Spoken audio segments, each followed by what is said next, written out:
जितनी हिम्मत है उतना वजन उठाओ। अपने पाँव की तरफ मत देखो, जिस पहाड़ पर पहुंचना है उसकी तरफ देखो। Excuse me.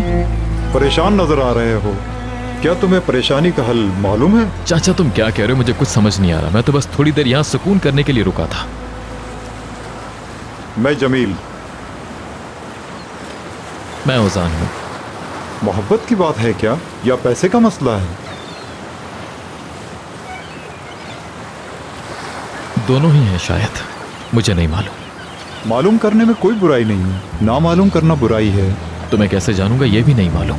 जरूर कोई जवाब तो होगा ना, सिर्फ जवाब तक पहुंचना सीखो।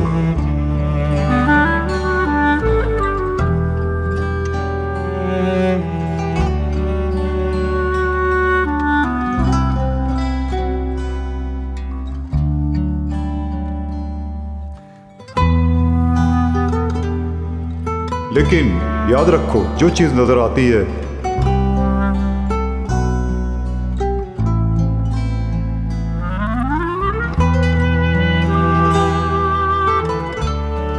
वैसी नहीं होती।